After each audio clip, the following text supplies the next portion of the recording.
looking back 10 years ago, arts are great and flourishing in this country, but when I and others suggested that they might be part of the community building, city building, placemaking, and dare I say, entrepreneurship and economic development process, people thought I was completely out of my mind. So I am completely honored to be with all of you today in this distinguished panel to talk about what you've done to make this a reality. And I love the title of Making Cities Sing. It is such a beautiful title.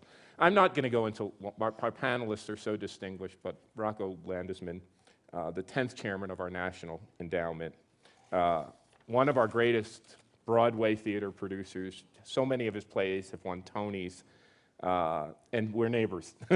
We're neighbors in the winter in Miami Beach. Darren Walker, who I've known almost for a decade, right, Darren, when you were at the Rockefeller Foundation, worked together on city strategy. He's vice president of education, creativity, and free expression at the Ford Foundation. He previously was at the Rockefeller Foundation, and he's on many, many boards, but the one that impresses me the most of all of them is a board member of the High Line, probably the greatest expression of community building and creative placemaking. And what an effort it spurred around the country and the world to replicate. And Dennis Scholl, who I've seen many times on television in Miami talking about arts, and it was so fantastic when you went over to the Knight Foundation. You know, the Knight Foundation is also one of our great foundations under Alberto's leadership, and it's done so much, especially now in my role at the Atlantic. I've come to appreciate what you've done at the Knight Foundation to make journalism a fantastic profession. But Dennis is one of our leaders in the field of arts and culture. He's helped to build the contemporary art collections of museums, the Guggenheim, the Tate, the Miami Art Museum, and he's been involved in many, many other projects. So I just want to start, and I think we just want to have a conversation. Maybe Rocco, I'll ask you, how are we making cities sing? By bringing the arts into them, basically. I'm here in this role today and coming to this discussion largely because of Richard Florida. When I was nominated for my job, I didn't have the slightest idea what I was going to do. I now was going to be the chairman of the National Endowment for the Arts, and now what? So I went around asking people for advice and suggestions. And I remember I was talking to Tim Tompkins, who runs the Times Square Alliance Business Improvement District, and he said, well, you ought to read Richard Florida. So I picked up a copy of the creative class, and bingo, the light went on. Here is a way where the arts can actually be relevant to people's lives and to cities and to communities and to neighborhoods. Here's a way that we can intersect with the real world, that the arts can have a role possibly in federal policy, not just, I felt that if I went around the country and said, well, the City Opera is about to go out of business unless they get $6 million by the end of the year, people are going to say, well, that's terrible. We hate that, but we have bigger priorities on our plate now than the City Opera with wars going on and the economic implosion and so forth. If, on the other hand, I could say, well, the arts have a significant role to play in neighborhood revitalization, community development, urban renewal, that there was an intersection between the arts and people's lives and the real world, then it's a completely different narrative. And Richard's work was the first avenue I had into that. And to the extent that I have anything to say about it, Richard's work is federal policy now. Thank you very much. So. It's really interesting that you say that, because I don't come from an arts and culture background. I backed into this because I was studying the way cities grow and develop. And of course, what people say about how cities grow and develop, at least a decade ago, was you bribe companies to come in, you use tax and financial incentives, you build a giant convention center, or you give money away to stadiums, or maybe you build a high-tech cluster, was the kind of outlier. But what I was finding, and I was just talking to interesting young people in universities, is that they wanted to go to a city that's vibrant. And at first I thought they were crazy. I'm being really honest with you. At first I'm like, what are these people talking about? And then we built that crazy measure. I asked one of my students one day, I said, could we actually measure where people who do arts and culture are? Can we make a Bohemian Index? And when we looked at the results of the statistical associations between the places that artistic vibrancy, we kind of were shocked. And Rocco, we didn't know what to make of it. So, you know, and then I wrote it up because I felt like I had to put it out there. And, you know, it stimulated an interesting expression of interest. It's also stimulated some interesting controversy. But I know, Darren, you've been involved in this the whole way through. What have you seen over the past decade in the evolution of this linkage or connection between artistic and cultural funding and placemaking that you've been involved in, and also how it attaches perhaps to economic vibrancy? So first, I think it's important to recognize that cities throughout time have sang. So the fact that we're talking about how to make cities sing, cities have organically, authentically sang without a lot of intervention from the Ford Foundation. What we are now thinking about is how do we channel and support the local, authentic leadership. So you mentioned that I'm a trustee of the High Line. The High Line was the vision of two people who had absolutely no training in urban planning or urban design, who knew nothing about architecture, who had never heard of Liz Diller, but they had an idea, and that idea was rooted in a vision for what they wanted their community to be. Now, when they started to talk to people like me and Amanda Burden and various experts, the vision, I think, really was able, with the mayor's leadership, to come to fruition. But I don't want us to misinterpret or to give the impression that there is a top-down way for cities to sing.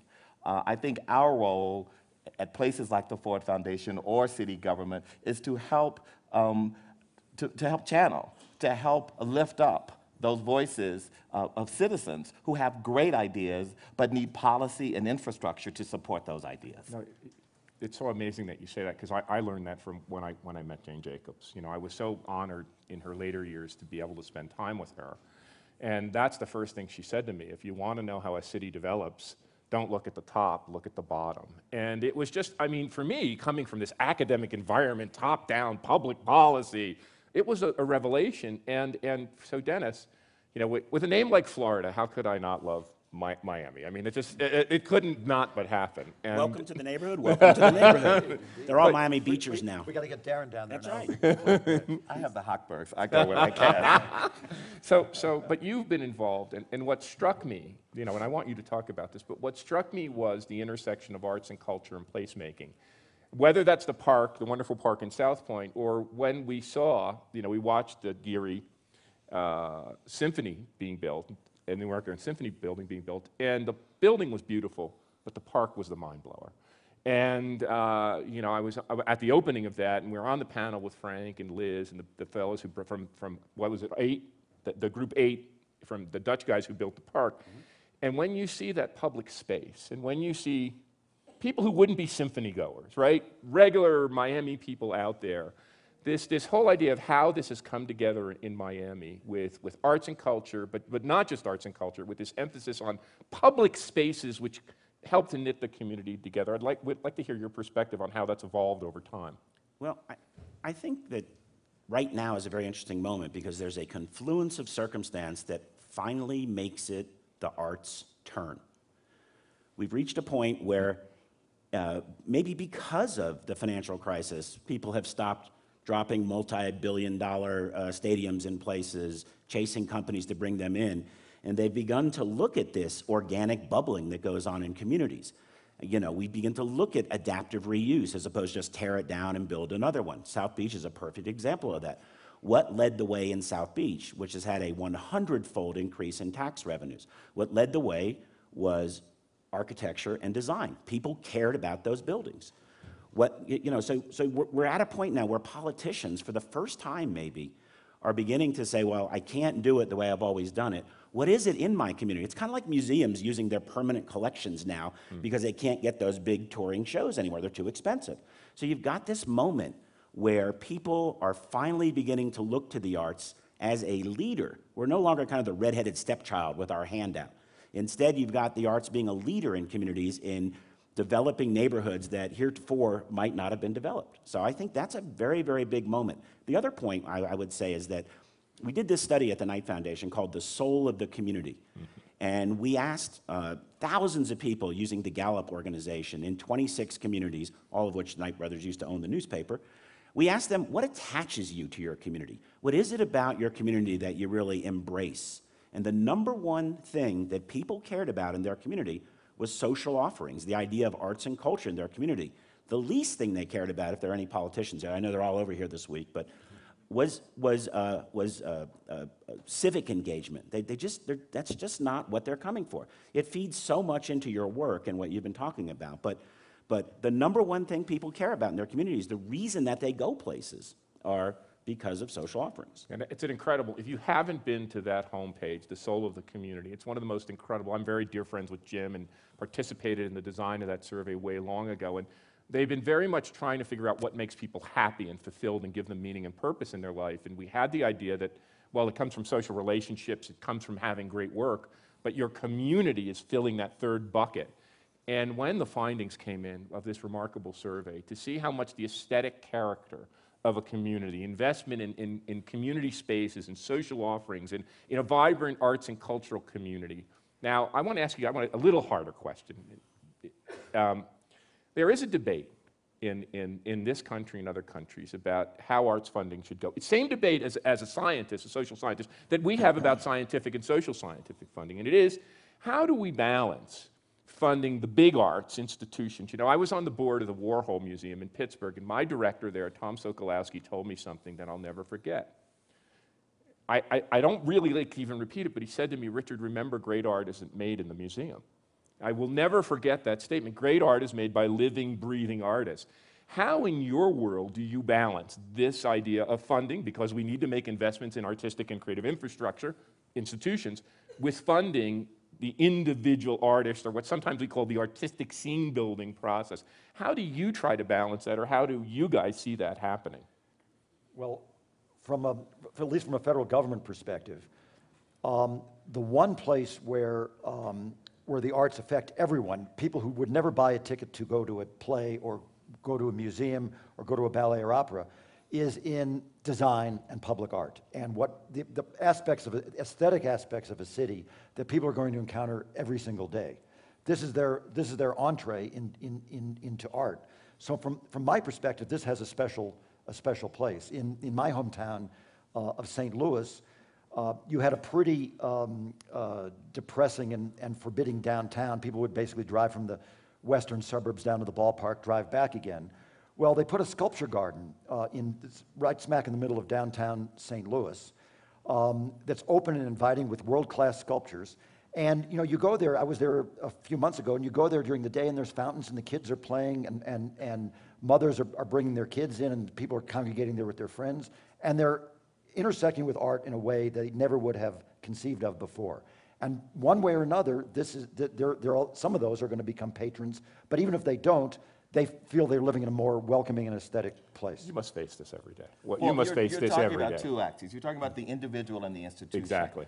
I think it's important to state that today, never has there in the history of this country been more money available for individual artists, in spite of the fact that funding by our federal government for individual artists has become so politicized that the NEA simply can't do it. Mm-hmm.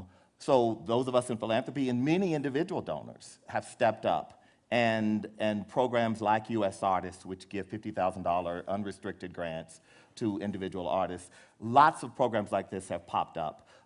Artists themselves are crowdsourcing and are using Kickstarter and all sorts of innovations to raise money. So I think there is, from the standpoint of actual dollars, we've made great progress. I think we have regressed in terms of our appreciation as a society, and the fact that our government really can't sanction and lift up that individual creativity because it may be too controversial. The other institutional axis you speak of is also progress and regress. On the one hand, more money is going for the arts than ever before, but what the data in the literature show us is that the wealthy give to institutions that serve them. Yep. And so while when you look at any grid that says this year $100 million more went for the arts, what you see is it's going to theaters and Lincoln Center and big marquee institutions. Right. Where it is not going is into the future of this country, the demographic transformation that's happening in the institutions that are needed and necessary in those communities. And so I think we do have an institutional gap between our past and our present and our future. You know, it's interesting. I did a thing for Garage Magazine with Glenn Lowry the other day, and we were talking about this, and one of the things Glenn pointed out, which I thought it builds on what you said, is the market we have developed for art, and not just rich people.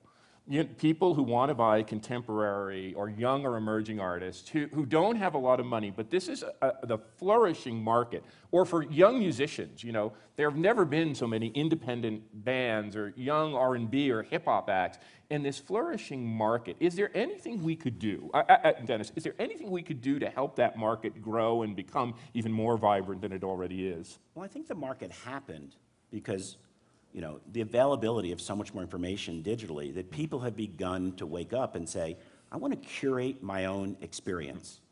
I don't want to just take what they give me. I want to choose what I want. And so, Laura, stand up and just give a wave. I'm going to give a shout out to somebody who's here. It's Laura Zabel. She has a program called Community Supported Art. How many of you bought a share? Did anybody here buy a share? I see some hands, okay? People want to connect with their artists. Yes. And so what Laura's done is she's put the community together with a group of artists for a very small amount of money, $300. And you get 9 works of art from an artist. But that's not the real payoff. The real payoff is when you show up and pick up the art. You literally pick it up in a crate because it's modeled after the community-supported agriculture program. And so there's a way of this grassroots bubbling that we've been talking about, putting the community together with artists. Another program, which riffs off of what Tom told you, is we have a program called the Night Arts Challenge. And we've decided, we've come to this great intuition that not all art is made via 501c3s. This is my brilliant revelation. You can tell I'm offering a pretty low barrier here. And so we've invited anybody in the Miami community to give us their best art idea. And if we like it, we'll fund it.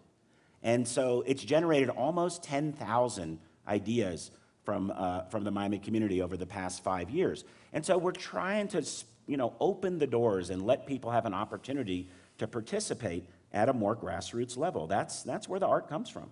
You know, the thing that and we've talked about this a little, but I'd like your perspective on it. You know, we're living through a pretty difficult economic times. Many of our cities are suffering. We've talked about this week. Many of our states are in financial trouble. Our federal government has to figure out what it's going to do to invest and over time reduce the deficit. One of the things that struck me, though, is even though some people say artists are suffering, and many are, it seems to be that arts flourish in a time of crisis. And it's a very interesting way, and maybe it's because artists are so good at mobilizing resources, or maybe it's their commentary that they're giving us, the commentary on society, but how do you view this time? I mean, there was a boom, and boy, oh boy, that art market was shooting up, and our institutions were doing great, and then all of a sudden in 2008, bang. How have you seen this adjustment, and is it, somebody called it arts, I don't like the words arts in an age of austerity, I don't like negative words, but how have you guys seen this adjustment in the arts community broadly in this time of economic transition? I think go to Detroit. I mean, Detroit is broke. Detroit is broke, and it is one of the most vibrant places I have visited in the last year because of the influx of artists and creativity and innovation. Buying a house for $6,000, which artists love. And taking entire blocks and turning them into little mini colonies. Now, that's not to say that there are not huge macroeconomic issues, fiscal challenges for that city and that region, but Detroit, Syracuse, you look at I mean, it's amazing what Nancy Cantor at the university there has done in local assets, not trying to figure out what to bring in from Washington or some idea in Paris, but building on the assets in that community. It's been hugely transformative. You know, so we love Detroit. My wife, Ron, is from Detroit, and her whole family's there. One of our sister-in-law, her cousin was the guy who froze the house. Did you see this? When he poured water, he could buy the house, and he froze the house. So We partnered with a young woman named Kiki Algier, who's a video artist. And we did a 5-part series at Atlantic City, which was videographed there. We went downtown, and we talked to the people. And what they were saying is the crisis gave them space. Yeah. Before, the city had all these big plans, Renaissance Center, this, a stadium here, this and that. Finally, you know, that top-down driven town with so much race and class has permeated it. Finally, it opened up the dialogue in Detroit, where city leaders said, we're kind of broke. We don't know what else to do. We try this. And the city building and community building, we were beyond impressed at how wonderful and safe. It was mind-opening for us in Detroit. And it's happening, well, in Miami. Think about what's happened in the Wynwood and all the other communities with arts-led. I think the other thing about the arts is that when you have all these big programs going on, it does kind of get marginalized, but art happens in the in-between spaces. It doesn't happen in a direct way. The most creative opportunities come about when people find a little niche that they can crawl into. And I think that you see that a lot. You know, also, artists are great at being kind of the pioneers, and sometimes they take the arrows, of course, but they're the pioneers in real estate. You see artists leading the way in real estate way more often than developers making good choices. And the other thing, that's absolutely right. And the other thing, which I think people don't sufficiently appreciate, is that with art, it happens fast. You want to build an IT center, 4 or 5 year build out, build your manufacturing facility, 4 years. The art can happen in weeks. Cincinnati, Ohio, there was a neighborhood called Over the Rhine that basically is a police action. You know, it was hookers and crack dealers and crime. And they put an art gallery in there. And then there was another art gallery. Now there's some artist housing. Then they opened a theater. Now people are bringing their dates there and walking around on the street because it's a fantastic place to go and hang out. And that happened like that because of the arts. Solely because of the arts. You're absolutely. One of the things we've been studying in detail is probably because my whole life I wanted to be a guitar player. You know, I wanted to be Jimi Hendrix, and then all of a sudden, like Bill Clinton realized. How's that going for you? I'll play. You'll see. Okay. Get me a guitar. But you know, Bill Clinton, when Elvis Costello interviewed him, said, "I realized at age 18 or 19 I wasn't going to be John Coltrane." And it took me a little longer. It took me to my mid-20s, and I realized I'm pretty good, but I'm not going to be Jimi Hendrix. But we've been studying musicians. Rocco, it's exactly what you say. Musicians combine and recombine in these acts and groups, and they mobilize resources. And what's so interesting is they don't need heavy capital. You know, musicians don't need an institution of software engineering to have a high-tech company. They don't need a big, you know, water or energy to run their factory. And what they do is they're a market in minute. If you want to understand the creative economy, the innovation economy, stop studying Silicon Valley. Study how artists and music, they're the best lens into this new world we live in. And what we're finding is even without that, they want to be in vibrant places and they want to be near one another, which brings up the point that I'm always hit with, which you guys alluded to. Artists are the pioneers. Now restaurants, interesting chefs, the whole food truck movement with young people. It's a very entrepreneurial field, musicians. They are the pioneers. They want this right? Jane Jacobs, new ideas require old buildings. Just new ideas require old buildings. But what happens, of course, is that leads to what some people call gentrification. As real estate development follows the artist, and then a young man asked me the other day, and I said I would ask you, a young man said, well, what do you do when the artists start to get pushed out? I gave him my answer. But I'd like to hear from you how you try to balance this idea between art stimulating development, and then as, you know, and as that development occurs, then maybe the artist getting pushed out. Let me give you just a brief anecdote, and I'll turn it over to the other guys. I was in Baltimore with Sean Donovan, the Secretary of Department of Housing and Urban Development, and we were there together because HUD was financing an artist residence, an artist housing project. And this area of Baltimore was grim, worse than Over the Rhine. I mean, this was nothing. It was like a bombed-out disaster zone. And I was there with the mayor of Baltimore, and I asked her, I said, okay, so say this is successful, say this, you know, catches on and this neighborhood starts developing. You're going to have gentrification. And she said, please God. Some tax base, some activity. Yeah. So when I worked in Harlem in the 90s, this was a profound view that you heard a lot because there was an African-American community that had been there through hard times and good times. And all of a sudden, we were talking about this idea of redeveloping entire blocks that had been burned out and abandoned. And so my view is you don't wait for the artist to get pushed out. This is where government can play a role. So we were able to put in place requirements for local participation so that local residents had an opportunity to buy affordable housing, had an opportunity to participate in jobs in the new supermarket. So it has to be, this is where government can come in and channel policy that benefits local people without exploiting their vulnerability. And so I think this is where policy matters, but I think it's also true that people should be concerned about gentrification. Now, in very low-density places like East Baltimore or the South Bronx or Harlem in the 90s, it's true. You say, Jesus, please, let me have that conversation someday. But it's not an imminent thing, but you've still got to plan for it. And it's naive to think that, or it's really unfair to say, you know, these people are trying to stop development and stop progress. And giving them equity, artist equity is one way That's to do it. absolutely the key. And I think as we're doing with the Kickstarters and all these crowdfunding and crowdsourcing, the idea that artists should be able to get equity in some way. We've got to, you know, they are creating so much that's creating value. I think the next step that we're all interested in figuring out new models is how do we allow those artists who are creating that value to participate in its gains. It's not just artists, it's the Totally broader agree. The diversity. community. Because if we isolate it and say it's about artists You're right. rather than diversity, one of the great things about the High Line that is not known and that we are working on is that there is a huge concentration of public housing around the High Line.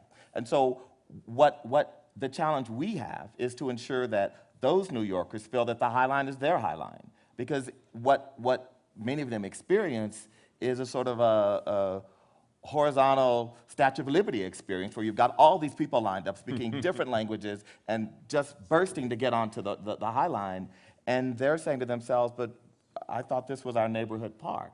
So it is incumbent upon institutions to ensure it's not just artists, it's people who are poor, it's people who are low income, it's people who are often marginalized and pushed out. So they have to be at the forefront of planning. And you know, when I write about this, I always have two things I say.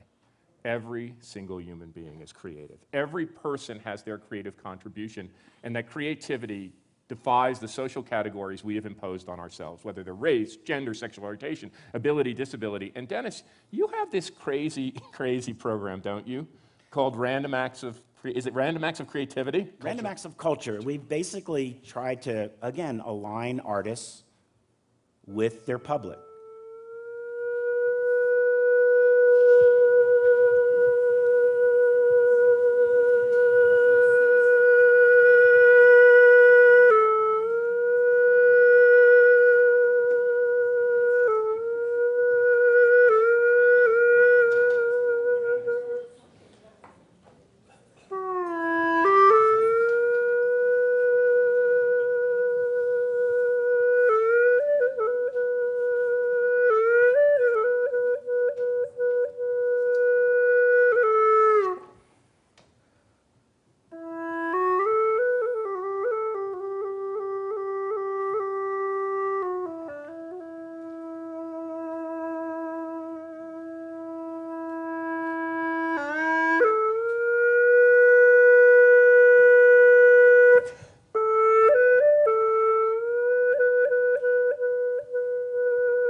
So, As you were saying. yes, as I was saying. So that was Wu Tong playing the ba wu, which is like a guitar, only a little bit different. And that was Random Act of Culture number 942 in America. So. You know, thank you so much. That was incredible. But you know, arts and culture don't only inspire. We know this. Other artists. And I learned this the hard way one time when I was in Seattle, and they were building a new building. This was 10 or 15 years ago, and it ended up being the Geary building. And I asked, well, who was building it? It said, Paul Allen. And I thought what it would be, you probably know what it is, but I thought what it would be, because Paul Allen's one of the greatest software developers of our time, so I thought Science Center or Tech Center or Entrepreneurship Center. No. We had the same boy. I mean, it's just incredible to me that one of the greatest software developers, co-founder of Microsoft, the person who stimulated him was the same person I idolized, Jimi Hendrix, you know, who happened to be an African-American kid from Seattle, and it was the Jimi Hendrix Experience music project which resonated with him. So this overlay, if you will, this connection between arts and innovation, and that's what I want to just ask you. How do you see arts as part of the more general? I mean, someone has said the greatest American innovations, despite our progress in science and technology, have come from the arts. But it seems like in cities, they grow up. There's something contagious. The city's an artistic innovation center. It's a technical center. How do you think that connection between arts and innovation broadly goes on? Well, I think cities, by their nature, throughout history, have been places where innovative people are attracted to be. And so it's not a surprise that, therefore, innovative things happen. The reason I think what Dennis and Knight is doing is so brilliant is that they're really capturing things that are already going on. I mean, of course, in New York, every time the subway door opens, I mean, there's a cultural free moment that we aren't sure what it's going to be, but we anticipate that with great excitement and enthusiasm. But I do think that in places that are not like New York and Chicago, what you're doing in smaller cities, where these kinds of random acts aren't necessarily a part of the cultural milieu or the civic process, I think is brilliant. And I think it's really innovative. And you're seeing this around the country, around the world now. And so kudos to you guys. It's really remarkable. You know, well, all we're trying to do is to make art general in our communities. We don't want it to be, well, people have stopped going. If you announce that the hall is open Saturday at 8 o'clock, audiences are shrinking. So by taking the symphony out of the symphony hall and into the streets, by putting the art out where people are as opposed to demanding that they come, it's had a profound effect. We've got over 10 million YouTube views for a couple of the random acts of culture that we put up, and the copycats have been amazing. The one in Canada has received over 40 million views. It was the most viewed YouTube view in Canada last year. So there's a lot of pent-up desire out there, but you have to put it where people are and stop demanding that they show up. And museums are having this issue. Lisa Phillips is here from the New Museum, who does a wonderful job of bringing her institution out to people. You've got to stop thinking of your geography as a way, as the only way you can reach people. That's a dramatic change now that I think everyone is coming to understand, that these institutions can no longer be these temples high on a hill that people are rather intimidated to approach and to engage. These institutions have to get out and around, and that's exactly what Dennis is talking about, and what's happening now throughout the country, everywhere, and in all of the arts. Well, you guys pointed out something when you mentioned, Lisa, that what makes the Aspen Ideas Festival so great is you participating, but as much or more so, all of you.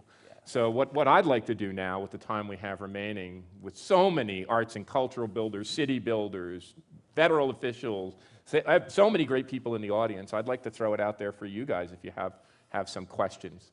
Does anyone have you have microphones? So there's young lady, there's two people with microphones. If you guys can keep your hands up, they'll find you, and there we go. Thank you so much for sharing all these ideas and the innovation. And I got a joy out of looking at everyone's faces when the music started. Some, you've heard of shock and awe. This is joy and awe. My name is Vicki Reynolds. By the way, that's pretty good. Good. My name is Vicki Reynolds. I'm a former mayor of Beverly Hills. You very much focused on the East Coast. Well, with the iconic Disney Hall, there's a new focus in the West Coast, and Los Angeles is booming.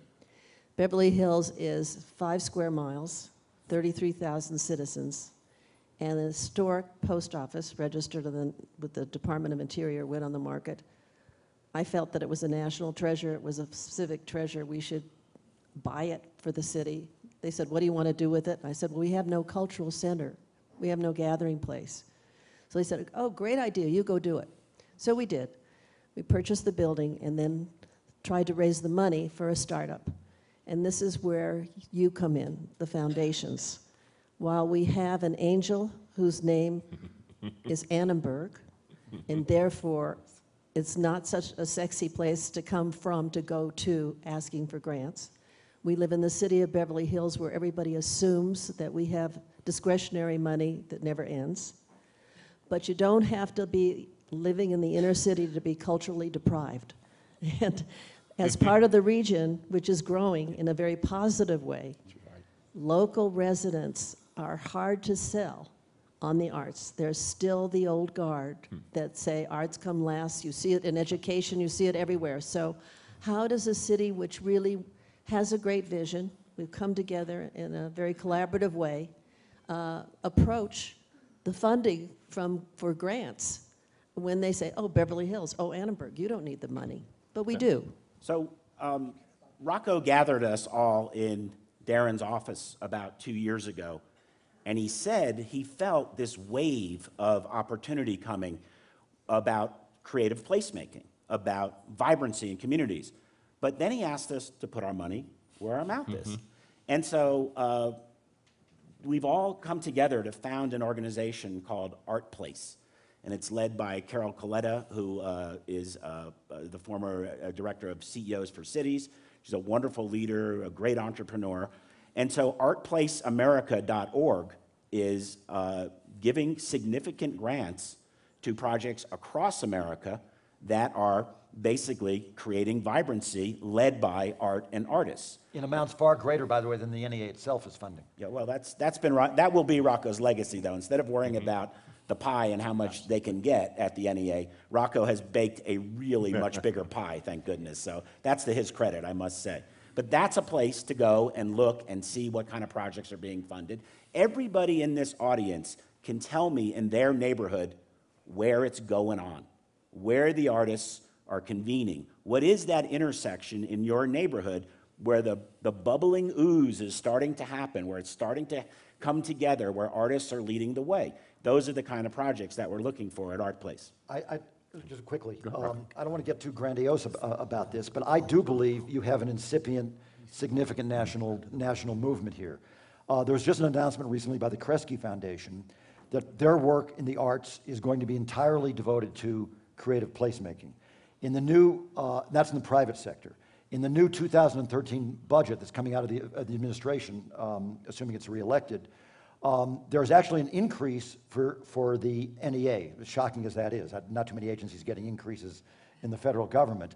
But the money is particularly assigned, earmarked, if you will, to our town program, which is creative placemaking. That's a huge validation from the federal government for what I think is really a burgeoning national movement. And I think it's very, very exciting. And it started with Richard, but now is everywhere around the country.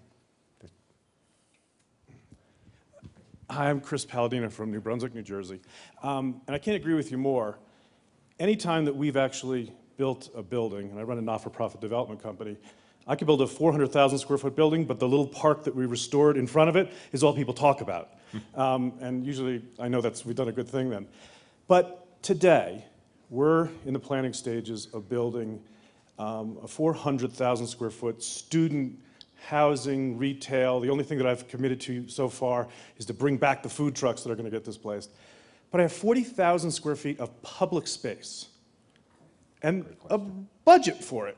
How would you go approach, who should I, more importantly, bring into the process to make sure it's a place that just doesn't become a place where newspapers flail around and people eat, hot dogs? I think you need to, and I'm not telling you anything, Chris, you don't know. I mean, you need to make sure that the local community buys into this, because there's nothing more embarrassing, and I've seen it often, when someone comes to a national foundation and says, I've got this project, and it's going to do amazing things for my local community, And when we begin the due diligence, we actually find that the local community hasn't been part of a consultative process. So what gives you the leverage is having an authentic engagement and endorsement and participation of local community, and in fact to have them be a co-lead in this with you, if you will. We have a question over there. For Paula. Hi, good morning, and thank you for being here in Aspen. It is so great to hear this extraordinary discussion. So, Tell them who you are, even though we know. oh, pardon me? Tell everybody who you are. Paula Crown, part-time occupant in the community and involved with the Aspen Skiing Company. So I want to bring up two things that are on opposite ends of the spectrum. One relates to the discussion this morning about art in our community. And Heidi Jacobson here at the Aspen Art Museum and our ski company with Mike Kaplan started this Art in Unexpected Places program 8 years ago, where we invite artists to decorate our ski passes or design our ski passes. And it's been great for business, and it adds a whole nother dimension. And you know, I think you're just so right. Art has to be part of our daily world. And I've certainly seen it in Chicago with Millennium Park, where it has just changed the whole nature, you know, of this acreage downtown. So that's the happy story. The other end of the spectrum is I just graduated, got my MFA from the Art Institute, and my fellow students were and are incredibly bitter. They carry huge amounts of student debt. I talk about these kinds of discussions and the funding that's available, but people are quite forlorn. So there's still a gap. And then, of course, going back further with arts funding being cut out in very basic education, elementary school education. So these are happy stories, and I'm excited about this and this potential, but I think we do need to address this gap. I come from the Knight Foundation, where journalism is the other side of our aisle, and in both cases, we've got to stop training people for jobs that aren't there. If you're going to train people in MFA programs or journalism programs, you have to train them in a way that there's opportunity created. What we've done on the journalism side, and I think makes the same sense on the artistic side, is you have to train them entrepreneurially. Absolutely. So that they can go out and do their own startup if they choose to do so, so that they can go out and find a way to make a living. This is a country of entrepreneurs. And so that's what we started to do on the journalism side, and I think it'd be thrilling to try it on the art side. This? In our studies of musicians, which are pretty detailed now, the successful musicians in independent music, rock music, hip-hop music, popular culture, are not necessarily the ones with the most talent. They have great talent. They're the ones that come at this as a business. And making this marriage, you know, I can tell my own personal story. I'm a creative person, I'm a writer. I had the most awful management. I mean, I hired musicians to help me until I met my wife, Rana, who comes from a business background, and now she made a little enterprise. What I've noticed with musicians is often the bands that are successful have a family member, or someone they trust they grew up with, or a dad, even from the Doors to U2. You know, you never see the fifth member of U2, who's their manager, has been with them the whole time. I think doing this, making that match in a powerful way, and then I want to ask a question to build on what Paula said. One of the greatest things our friend Amanda Burden ever said to me, and I'll never forget this, we were sitting in her office a decade ago, Darren, and others. She said, Richard, what do you do with all the talent that comes to New York, the great violinist, the great pianist, the great artist, but they're not going to get the gig with the symphony? How do we create another career track? So I think it's one, the entrepreneurial. Do you have any ideas on how we can take the frustrated musician, the frustrated artist, how we can involve them in other aspects of their enterprise or work and get them more engaged?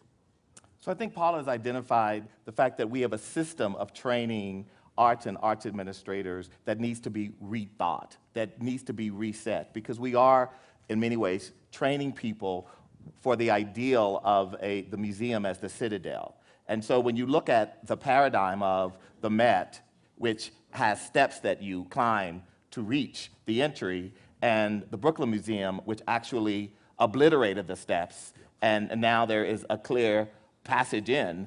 I mean, to me, that's metaphorically the challenge. And the training to support those institutions, which are not going to be edifices in the 21st century, but have to be something else in communities and in place. It's a systemic issue, and it depends. Guitarists are different from curators. Yes. And so it's going to require, I think, a really multifaceted response. And I bet the answers are probably not with us, but that are out in this audience. And Rocco? And you not only need to have artists and the support of the artists, you have to have audiences. You have to have patrons. You have to have consumers. So to intersect with another part of Paula's question of the whole issue of arts education, which are ultimately creating the consumers, the audiences for art. And this is not just at the MFA level. This is starting in first grade, kindergarten, and just to throw something on very rapidly because this would be a whole nother discussion. Next year. Yes, but we just at the NEA we just released a report by a researcher named James Catterall at UCLA that was unbelievable to me when I read it and when I saw it presented. In fact, I still have trouble believing it, except it's all there in the statistics. He did a deep longitudinal study using census data, Department of Labor data, Department of Education data, about the effect of arts education on low socioeconomic groups. It was astounding. Now, you would expect, it would be plausible that kids from low socioeconomic backgrounds, low SES kids, if they had arts, might outperform other kids from a low socioeconomic background who didn't have arts. They would stay in school more, go to better high schools and colleges, enter the workforce at a higher level, et cetera. But what he found, and it's truly astounding, is that the low SES kids who had arts education and arts exposure outperformed the general population of kids. Well, these kids never outperform the general population of kids, ever. But when they're exposed to the arts and have arts training, they do. That is a powerful, powerful finding, and we have to get that out there and make a point of it. The flow of, I'm sorry, the flow of people into the room suggests that the next panel is ready to assemble. So I just want to say thank you to Darren, to Rocco, to Dennis, and to all of you.